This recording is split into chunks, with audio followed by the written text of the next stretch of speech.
نحمد ونصلي على رسول الكريم أما بعد فأعوذ بالله من الشیطان الرجیم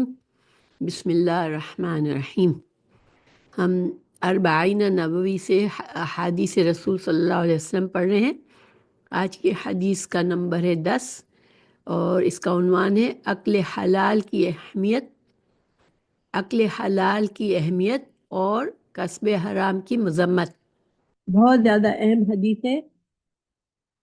ویسے تو ماشاءاللہ ساری حدیثیں جو ہم پڑھ رہے ہیں تو بہت ہی اہم ہے، اور دین کا اس میں سے 4 حدیثیں تو ایسی ہے کہ پورے دین کو جیسے ڈسکرائب کرتی ہیں۔ تو آج کی حدیث ہے عقل حلال کی اہمیت اور کسب حرام کی مذمت، کہ حلال کھانا کی کیا اہمیت ہے اور حرام کی کس طرح سے حرام سے کھانے سے مذمت کی گئی ہے، یعنی کہ حرام کھانے کے پر نقصان بتایا گیا ہے کہ کیا نقصان ہے اگر حرام کھاتا ہے انسان۔ عن ابی ہریرہ، عن سے ابی ہریرہ، ابی ہریرہ یہ ان کی کنیت ہے، اور ان کی ہم نے ایک اور حدیث بھی پہلے پڑھی ہے، رضی اللہ عنہ قال، انہوں نے کیا کہا، قال رسول اللہ صلی اللہ علیہ وسلم، رسول اللہ صلی اللہ علیہ وسلم نے فرمایا، ان اللہ طیب، ان بے شک اللہ، اللہ سبحانہ تعالی طیب، طیب ہے، پاک ہے، اللہ کی ذات پاک ہے، لا یقبل، لا یقبل نہیں وہ قبول کرتا، قبلہ سے ہے اور قبول ہم اردو میں بھی بولتے ہیں، تو اللہ نہیں قبول کرتا الا طیباً، اللہ وہی اعمال قبول کرتا ہے، وہی عبادت قبول کرتا ہے جو کہ پاک صاف ہو، حلال ہو۔ یعنی اللہ تعالیٰ جو ہے کسی حرام چیز کو قبول نہیں کرتا، کسی خبیث چیز کو قبول نہیں کرتا۔ اور طیب، لفظ طیب کو سمجھنا ضروری ہے۔ طیب کیا ہوتا ہے؟ دیکھیں، طیب جو ہے اس کے لفظی معنی کیا ہے کہ کوئی چیز ظاہری طور پر اس میں کوئی عیب نہ ہو، خوشنما ہو، صاف ستھری ہو، دیکھنے میں اچھی ہو، ٹھیک ہے، اس کو طیب کہتے ہیں عربی زبان میں، ٹھیک ہے، اس پر کوئی گندگی یا نجس چیز نہ ہو، لگی ہوئی ہو، تو وہ طیب ہے۔ اور حلال، حلال کا لفظ جو ہے وہ قرآن اور حدیث میں حرام کے مقابلے میں آیا ہے۔ حلال کیا ہوتا ہے؟ جس کا حکمی طور پر اللہ سبحانہ تعالیٰ نے جس چیز کو حلال کیا مسلمانوں پر، یعنی مسلمان جس کا استعمال کر سکتے ہیں، جس کی اجازت ہے، وہ حلال ہوتی ہے۔ تو حلال، ہر حلال چیز بھی طیب ہوتی ہے، ٹھیک ہے، یعنی کوئی بھی ایسی گندی چیز کو اللہ نے حلال کیا ہی نہیں ہے جس میں جو ناپاک ہو، گندی ہو، جو کہ دیکھنے میں بھی خبیث لگتی ہو، اس کو اللہ نے حلال نہیں کیا ہے۔ تو جب ہم حلال کہتے ہیں تو حلال میں طیب شامل ہوتا ہے، سمجھے بات سمجھ میں ہے کہ حلال، لفظ حلال جب ہم کہتے ہیں کہ اللہ نے ہم کو حلال چیزوں کا استعمال کرنے کو کہا ہے تو اس میں لفظ طیب شامل ہوتا ہے، یعنی کہ ہر وہ چیز جو حلال ہے وہ پاک ستھری، پاک صاف بھی ہوتی ہے، صاف ستھری بھی ہوتی ہے اور دیکھنے میں اچھی ہے، ٹھیک ہے۔ لیکن طیب کیا ہے؟ ہر طیب چیز حلال نہیں ہو سکتی، ٹھیک ہے، لیکن طیب دیکھنے میں جیسے خوشنما ہو، صاف ستھری ہو، لیکن ہو سکتا ہے کہ وہ حکماً حرام ہو، اس کا حکم حرام کا ہو۔ جیسے مثال کے طور پر اگر ہم بازار میں دیکھتے ہیں کہ خنزیر کا بھی گوشت اور اس کے پکے ہوئے کھانے اور کہیں اچھی طرح خوبصورت سجائے ہوئے ہوتے ہیں تو وہ بظاہر گندگی نہیں ہوتی نا، وہ دیکھنے میں ٹھیک ہوتے ہیں، بلکہ بعض حرام چیزیں دیکھنے میں زیادہ خوبصورت ہوتی ہے اور زیادہ اٹریکٹیو ہوتی ہے، لیکن وہ حکماً حرام ہوتی ہے، ٹھیک ہے۔ تو یہ تو دونوں کا الگ الگ مطلب ہے۔ جب حلال صرف الگ سے استعمال کیا جائے، نہیں، جب دیکھیں کسی ایک جملے میں، کسی ایک آیت میں اللہ تعالی حلال اور طیب دونوں چیزوں کا لفظ استعمال کرے ایک آیت کے اندر، ٹھیک ہے، تو حلال کا مطلب کیا ہوگا کہ جس کا حکم حلال ہے، ٹھیک ہے، کہ اللہ نے قرآن اور حدیث میں اس چیز کو حلال کہا گیا ہے۔ اور طیب وہ چیز ہوگی جو پاک صاف ستھری دیکھنے میں اچھی ہے، جب ایک ہی جگہ پر دونوں کا استعمال ہو۔ لیکن جہاں کہیں قرآن میں اور حدیث میں طیب کا استعمال آیا ہے یا صرف حلال کا لفظ استعمال ہوا ہے تو اس میں پھر دونوں ہم معنی ہوتے ہیں، ٹھیک ہے، یعنی کہ طیب بھی حلال چیز کو ہی کہا جاتا ہے۔ بات سمجھ میں آئی؟ جس طرح ہم نے ایمان اور اسلام کے بارے میں پڑھا تھا، پتہ نہیں آپ کو کسی کو یاد ہے کہ ایمان اور اسلام جب الگ الگ استعمال ہوتے ہیں تو دونوں ایک دوسرے کے معنی میں استعمال ہوتے ہیں، لیکن جب ایک ہی جگہ پر دونوں کو استعمال کیا جاتا ہے کہ اسلام اور ایمان ایک ہی آیت میں استعمال ہوتے ہیں، اسلام جو ہے وہ انسان کی ظاہری حالت ہے، ظاہری عمل ہے جو مسلمان والے عمل ہے، اور ایمان انسان کے اندر کی حالت ہے، اس کا عقیدہ ہے، ٹھیک ہے۔ تو اسی طرح جب جب الگ الگ صرف ایمان کہا گیا، کہیں کہیں اسلام کہا گیا، تو اس میں دونوں معنی شامل ہو۔ اس کا مطلب میرا کہنے کا صرف یہ ہے کہ اگر صرف طیب استعمال یہاں ہوا ہے تو اس کا مطلب اس میں حلال شامل ہے، ٹھیک ہے، یہ مطلب ہے۔ اس حدیث میں رسول اللہ صلی اللہ علیہ وسلم کیا فرما رہے ہیں کہ اللہ کی ذات پاک ہے، اور اللہ جو ہے وہ صرف پاکیزہ اعمال کو ہی قبول کرتا ہے، ٹھیک ہے۔ وَإِنَّ اللَّهَ، اور بے شک اللہ تعالی، امر المؤمنین، امرا حکم دیا، المؤمنین مومنوں کو، بیما ساتھ اس کے، جو بی ساتھ ماں جو، امرا اس نے حکم دیا، بھی ساتھ اس کے، المرسلین، المرسلین رسولوں کو۔ تو یہ جملہ ہمیں کیا بتاتا ہے کہ جس طرح اللہ تعالیٰ نے ہمیں مسلمانوں کو حلال اور پاک چیزوں کا حکم دیا ہے، ٹھیک ہے، اسی طرح اللہ تعالیٰ نے رسولوں کو بھی خاص طور سے یہی حکم دیا، یعنی قرآن میں ایک آیت ہے وہ اللہ تعالیٰ نے رسولوں کو مخاطب کر کے کہا ہے، یا ایھا الرسل کلوا من الطیبات واعملوا صالحا، اے رسولوں تم کھاؤ پاکیزہ چیزیں، حلال چیزیں، اور نیک اعمال کرو۔ اور پھر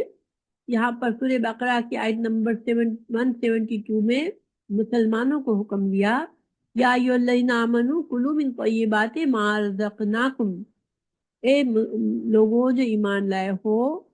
پاکیزہ چیزوں کو کھاؤ جو ہم نے تم کو رزق دیا ہے۔ تو گویا اللہ سبحانہ تعالیٰ کے نزدیک حلال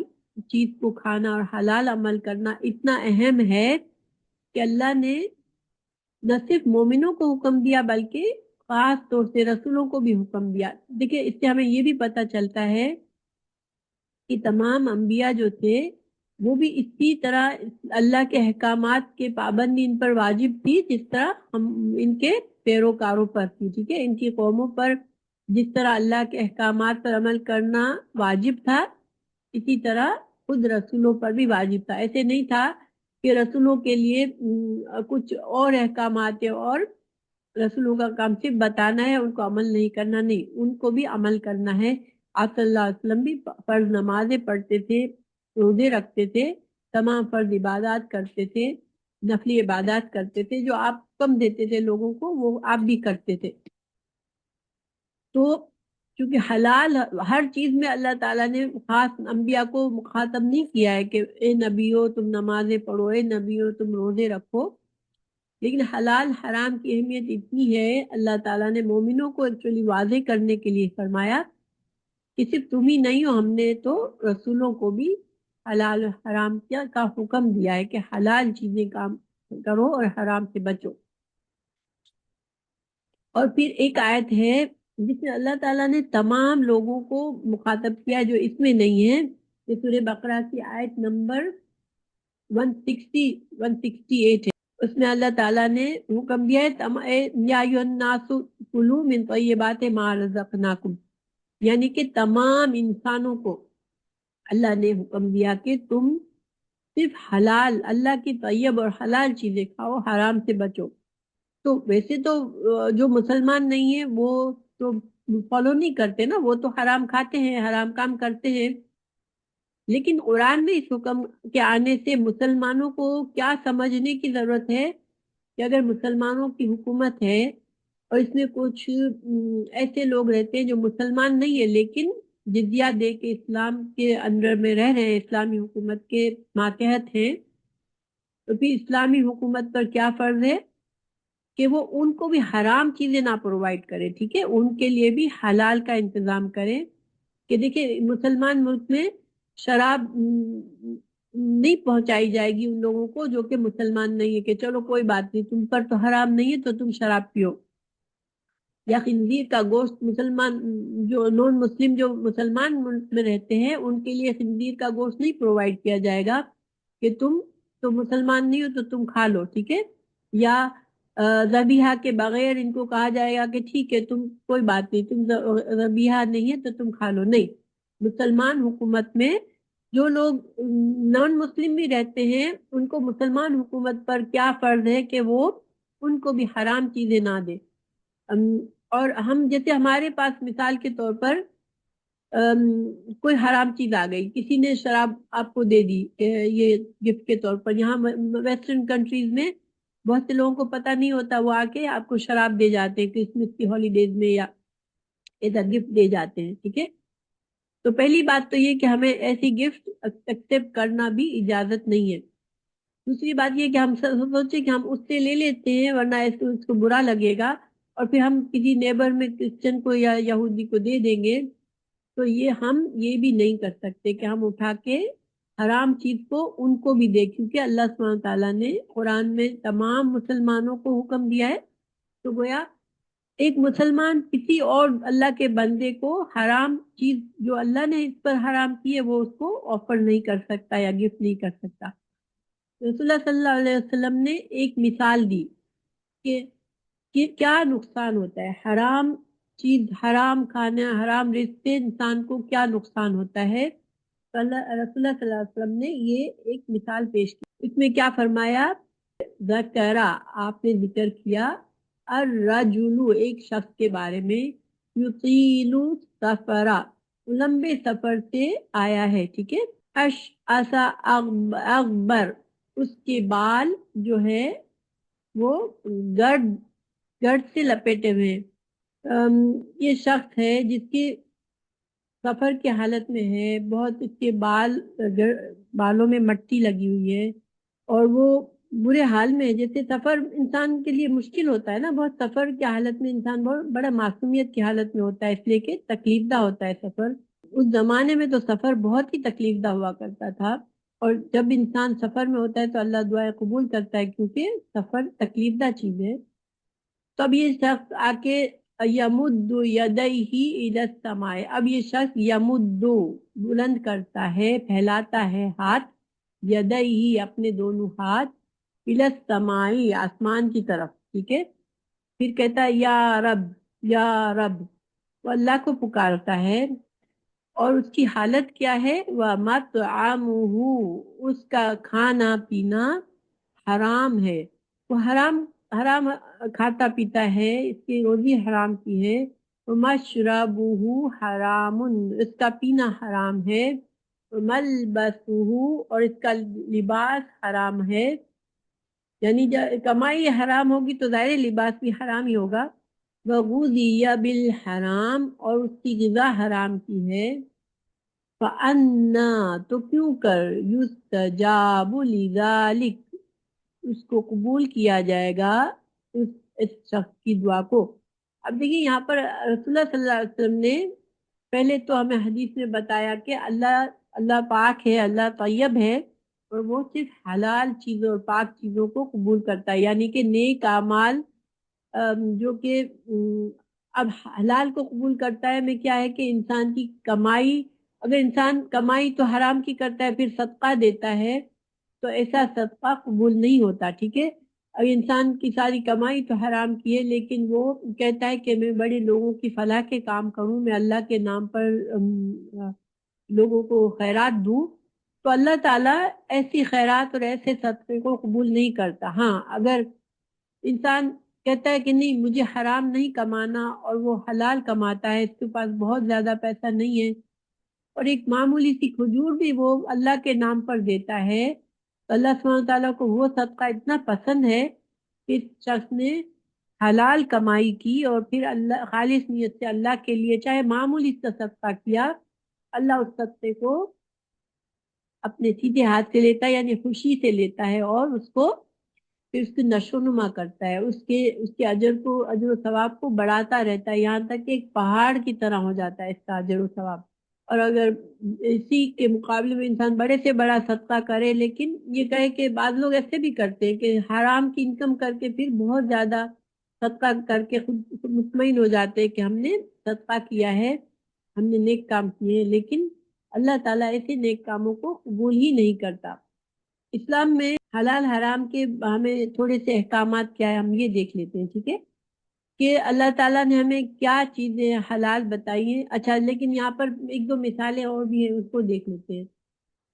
ایک تو کھجور والا کہ معمولی کھجور بھی اگر دے، یہ رسول اللہ صلی اللہ علیہ وسلم کی حدیث ہے کہ ایک کھجور بھی اگر دے گا انسان حلال کمائی کی، تو پھر وہ اللہ تعالیٰ اس کو بڑھائے گا، اس کو سیدھے ہاتھ سے لے گا، اس کے اجر و ثواب کو پہاڑ کی طرح بڑھا دے گا۔ پھر دوسرا یہ ہے کہ آپ صلی اللہ علیہ وسلم نے فرمایا کہ بہترین کمائی ہاتھ کی کمائی ہے، اور انبیاء بھی اپنے ہاتھ سے اپنا رزق کماتے تھے۔ حضرت داؤد علیہ السلام کا قرآن میں ہے کہ وہ درے بناتے تھے، وہ جو فوجی جو جنگی آرمی لباس ہوتے ہیں وہ بناتے تھے لوہے سے، اور بیچتے تھے اور اپنی کمائی کرتے تھے۔ دوسری حدیث ہے کہ مظلوم اور مسافر کی دعا قبول ہوتی ہے، والد کی دعا اپنی اولاد کے لیے قبول ہوتی ہے، لیکن شرط کیا ہے کہ حرام کھانے والا نہ ہو۔ دیکھیں، اگر اللہ تعالیٰ نے وعدہ کیا ہے کہ والد اپنے اولاد کے لیے دعا کرے گا تو وہ قبول ہوگی، لیکن اگر وہ شخص حرام کمائی کرنے والا ہے اور حرام کھلاتا ہے اپنی اولاد کو، تو پھر اس کی دعا قبول نہیں ہوگی۔ اسی طرح مظلوم کی دعا قبول ہوتی ہے، لیکن مظلوم اگر حرام کھانے والا ہے تو قبول نہیں ہوگی، اور مسافر کی دعا قبول ہوتی ہے، لیکن مسافر بھی حرام کھانے والا ہے، حرام کام کرنے والا ہے تو قبول نہیں ہوگی۔ تو اب تھوڑا سا ہم یہ دیکھ لیتے ہیں کہ کیا چیزیں حلال ہیں اور کیا چیزیں حرام ہیں، ٹھیک ہے۔ تو اللہ تعالیٰ نے قرآن میں جو آیات ہیں حلال اور حرام کی، اس کا خلاصہ یہ ہے۔ پہلی بات یہ کہ حلال اور حرام ہمیں کہاں سے پتہ چلتا ہے؟ تو قرآن سے پتہ چلتا ہے، پھر حدیث سے پتہ چلتا ہے،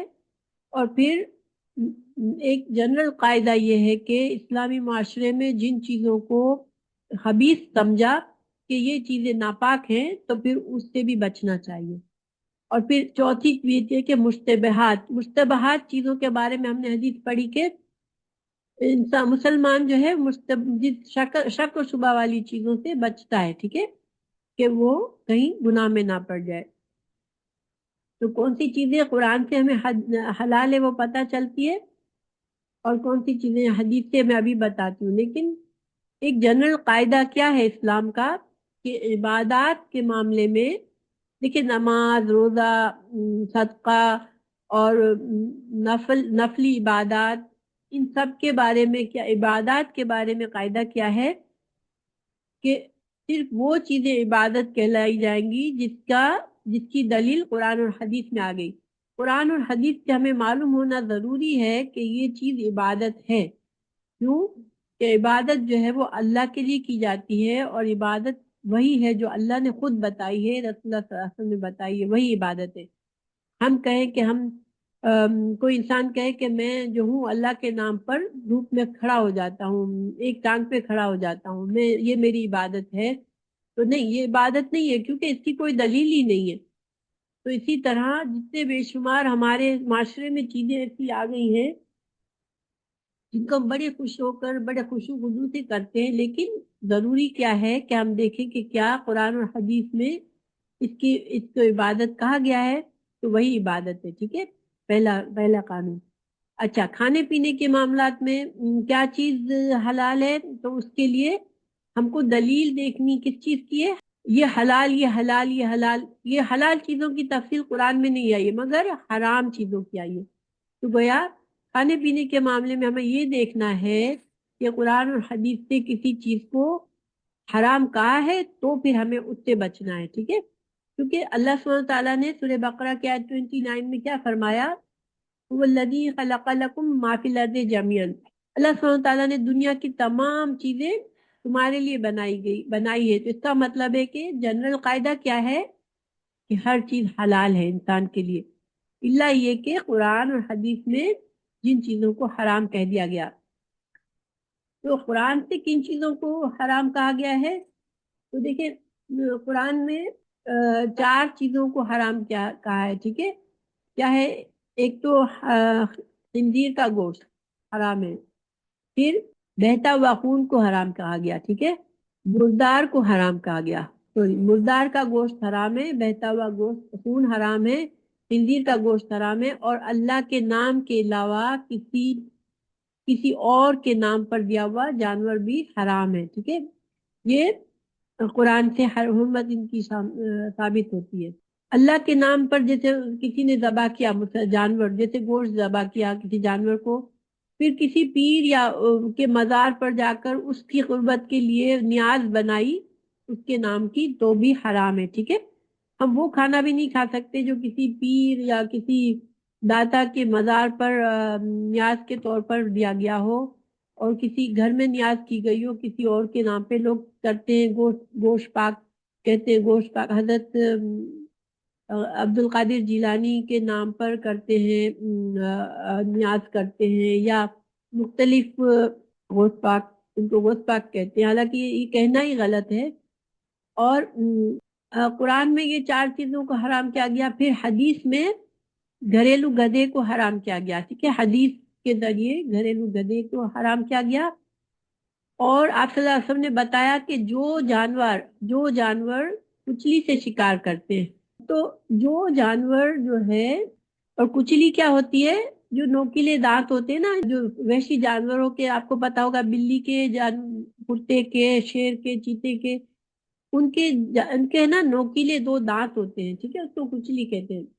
تو وہ اپنے دانتوں سے شکار کو پکڑتے ہیں. تو ایسے سب جانور حرام ہے. ٹھیک ہے، یہ حدیث کی روح سے. پھر جو پرندے پنجوں سے پکڑ کے شکار کرتے ہیں، جیسے باز ہے یا چیل ہے، تو یہ بھی حرام ہے. کوا بھی حرام ہے. پھر جو اسلامی معاشرے میں جو چیزیں خبیث جن کو سمجھا جاتا ہے، دیکھیں اسلامی معاشرہ جو ہے، تمام علماء جو ہیں وہ غلط نہیں ہو سکتے. ٹھیک ہے، تو جب اسلامی معاشرہ جس چیز کو خبیث کہتا ہے کہ نہیں یہ چیز خبیث ہے، ناپاک ہے، تو پھر اس کو بھی مسلمان ان سے بھی بچے. ٹھیک ہے، متشابہات کا حکم ہم نے پڑھ لیا کہ ان سے بچنا بہتر ہے. ہاں، البتہ مجبوری کی حالت میں حرام کا کھانا جائز ہے. صرف شرط کیا ہے کہ بہت زیادہ پیٹ بھر کے نہ کھائے انسان، اور خوش ہو کے نہ کھائے، پسند سے، جیسے کہ ہاں بہت لذیذ ہے یہ، وہ مزے لے کے نہ کھائے. بس جان بچانا کی حد تک حرام کھا سکتا ہے انسان. بہت مجبوری میں ہے کہ اب اس کے پاس کچھ نہیں ہے، اور اگر صرف حرام ہی موجود ہے اور وہ اگر نہیں کھائے گا تو اس کی جان کو خطرہ ہے، تو جان بچانے کے لیے حرام کھا سکتا ہے. اور سمندر کا جو مردار ہے وہ حلال ہے. بس اللہ تعالیٰ نے سمندر کا حلال کیا ہے مردار. اور زمین کے مردار میں سے ایک ٹڈی جو ہے، ٹڈی حلال ہے. یہ حدیث کے ذریعہ میں پتہ چلتا ہے کہ اللہ تعالیٰ نے ٹڈی اور تلی جو ہے وہ بہتا ہوا خون، اس میں خون کی آپ لوگوں نے کسی نے دیکھی ہوگی کہ تلی سے بہت خون نکلتا رہتا ہے، لیکن تلی جو ہے وہ حلال ہے. سمندر کا مردار حلال ہے اور ٹڈی حلال ہے. تو یہ حلال و حرام کی تفصیل ہے انشاءاللہ. اللہ تعالیٰ نے ہر چیز حلال کی ہے، بشرطے کہ جس چیز کی حرام کی دلیل آ جائے قرآن اور حدیث میں. اور عبادت میں ہر چیز جائز نہیں ہے جب تک کہ قرآن اور حدیث میں اس کو عبادت کہا جائے. ٹھیک ہے، تو یہ قانون ہے اصل میں. اب یہ جو مرنے والوں کے لیے فاتحے دیے جاتے ہیں، زیارت ہے، تیجا ہے، 40واں ہے، اس میں کھانے بنائے جاتے ہیں اور اس کو کھلایا جاتا ہے، تو یہ کرنا ہی یہ اسلامی طریقہ ہی نہیں ہے. جیسے کہ اب کیسے ہمیں پتہ چلے؟ اول تو یہ کہ قرآن اور حدیث میں کبھی اس طرح کی بات نہیں کہی گئی کہ مرنے والے کے لیے آپ اس طرح سے کریں. ٹھیک ہے، پھر ہمیں آپ صلی اللہ علیہ وسلم کے بعد بھی اور آپ کے زمانے میں بھی دیکھیں کتنے صحابہ کا انتقال ہو گیا، کتنے صحابہ دنیا سے چلے گئے، لیکن کبھی کوئی ایسی حدیث نہیں ملی جس میں کہا گیا ہو کہ فلاں صحابی کا انتقال ہو گیا، اب آپ صلی اللہ علیہ وسلم فرمائیں کہ آپ جو ہیں دوسرے دن جمع ہو اور ان کے لیے یہ کریں اور گھر والے ان کی زیارت کے انتظام کریں اور اس کا 40واں بنائیں، یہ کریں۔ ایسا کبھی آپ نے حکم نہیں دیا۔ اور دیکھیں جو بھی باتیں آپ صلی اللہ علیہ وسلم نے ہمیں، یہ نہیں کہ آپ بھول گئے، ٹھیک ہے، یا اللہ تعالیٰ نہیں بھول گئے، ہمیں ساری چھوٹی چھوٹی باتیں بتائی گئی ہیں دین میں، کہ دروازہ بھی کسی کو ہم جا کے نوک کرتے ہیں تو ہمیں سائڈ میں کھڑا ہونا ہے، دروازہ نوک کر کے 3 بار نوک کر کے پھر جواب نہ ملے تو چلے جانا ہے۔ یعنی کہ چھوٹی سی چھوٹی چیزیں ہمیں بتائی گئی ہیں دین میں، تو یہ کوئی معمولی بات نہیں ہے۔ مرنا جینا تو روز کا تھا، تو اتنے صحابہ مرے، کبھی بھی آپ صلی اللہ علیہ وسلم نے یہ حکم نہیں دیا، بلکہ آپ نے کیا فرمایا؟ آپ صلی اللہ علیہ وسلم نے 3 دن کا سوگ کہا ہے مرنے والے کے لیے، کہ ہم 3 دن، جس کے گھر میں میت ہو گئی وہ 3 دن تک سوگ کر سکتا ہے، اور اس کا مطلب ہے کہ وہ اپنے گھر میں کھانا پینا نہیں کرتا، نہیں پکاتا کچھ، اور لوگ جو ہے اس کے رشتہ دار دوست احباب سے کہا گیا کہ وہ مرنے والے کے گھر میں کھانا ان کے لیے لے جا سکتے ہیں، اچھی بات ہے۔ اور زیارت کے لیے جو لوگ جائیں وہ بہت زیادہ بیٹھ کر وہاں گپ شپ نہیں کریں، جائیں اور ان کو تسلی دیں، ان کو کوئی اچھی بات کہیں، ہمت بندھائے ان کی، مرنے والے کے لیے مغفرت کی دعا کریں اور چلے آئیں۔ تو 3 دن کے بعد جو ہے وہ، اسے ہمارے پاس بہت سی حدیثیں ملتی ہیں کہ امہات مسلمات حضرت ام حبیب میمونہ کے ان کے والد کا انتقال ہوا، تو خاص تیسرے دن، جب چوتھے دن انہوں نے اپنے سنگار کا سامان منگایا اور کہا کہ مجھے سنگار کی ضرورت نہیں ہے، لیکن میں اس حدیث پر عمل کرنا چاہ رہی ہوں کہ 3 دن کا سوگ صرف علاوہ، ہاں، مسلمان عورت کو اس کے شوہر کے لیے 4 مہینے 10 دن کا سوگ الاؤ ہے، اور وہ اس کی عدت کا وقت ہوتا ہے جس میں وہ بناؤ سنگار نہیں کرتی، وقت کی ضرورت گھر سے نکلتی ہے، بے وقت گھر سے نہیں نکلتی، بے ضرورت گھر سے نہیں نکلتی، اور اپنے شوہر کے گھر میں رہتی ہے جہاں پر اس کے شوہر کا انتقال ہوا، تو یہ سوگ ہوتا ہے اس کا، اور وہ الاؤڈ ہے۔ اب یہ کہ آپ صلی اللہ علیہ وسلم کے بعد بھی بہت سے صحابہ کے زمانے میں بھی بہت سے لوگوں کا انتقال ہوا، تو کسی کا ایسے زیارت 40واں کچھ بھی نہیں ہوا۔ تو بس یہی ہمارے لیے دلیل ہے۔ دیکھیے دلیل، اگر آپ کہیں کہ ہمیں کوئی دلیل ایسی دے کہ کسی نے کہا ہو کہ یہ منع ہے، تو یہ عبادات میں ایسی دلیل نہیں ملتی، ٹھیک ہے، کہ یہ منع ہے۔ عبادات میں ہمیں ایسی دلیل ملتی ہے کہ جو کرنا جائز ہے وہ اللہ تعالیٰ نے بتا دیا کہ یہ کرنا جائز ہے، اس طرح سے عبادت کرو، اس طرح سے سوگ مناؤ، اس طرح سے تمہارے معاشرے میں رہو۔ اگر جو باتیں نہیں کہی وہ بعد میں آ گئی تو ہم اس کے لیے دلیل ہم کہاں سے نکالیں گے؟ دیکھیں اس کے لیے تو کوئی دلیل نہیں ہوتی۔ اب لوگ، بہت سے لوگ فالو کرتے ہیں، تو کیوں کرتے ہیں؟ تو دیکھیں یہی تو ہے نا کہ دین پر انسان کو قائم رہنے کے لیے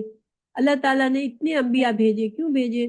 کہ لوگ وقت کے ساتھ ساتھ بہت سی چیزیں دین میں شامل کر لیتے تھے اور بھول جاتے تھے، اصل احکامات کو چھوڑ دیتے تھے، تو اللہ تعالیٰ انبیاء بھیجتے رہتے تھے، لیکن اللہ سبحانہ تعالیٰ نے رسول اللہ صلی اللہ علیہ وسلم کے بعد کسی نبی کو نہیں بھیجا۔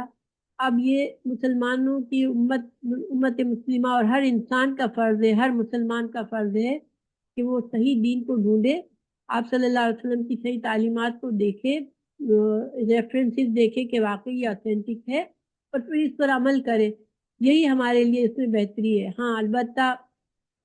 اگر ہم بحث کریں کہ نہیں، ہم تو یہ کرتے آئے ہیں اور اس کو نہ کرنے کی دلیل ہم کو کوئی دے، تو دیکھیں نہ کرنے کی دلیل تو بس یہ ہم دیکھ سکتے ہیں کہ کیا آپ صلی اللہ علیہ وسلم نے ایسا کیا، کیا صحابہ کرام نے ایسا کیا؟ اگر نہیں کیا تو ان کے زمانے میں موت میت ہوتی تھی، تو کیوں نہیں کیا؟ اس کا مطلب ہے کہ یہ ہمارے دین کا حصہ نہیں ہے، ٹھیک ہے نا؟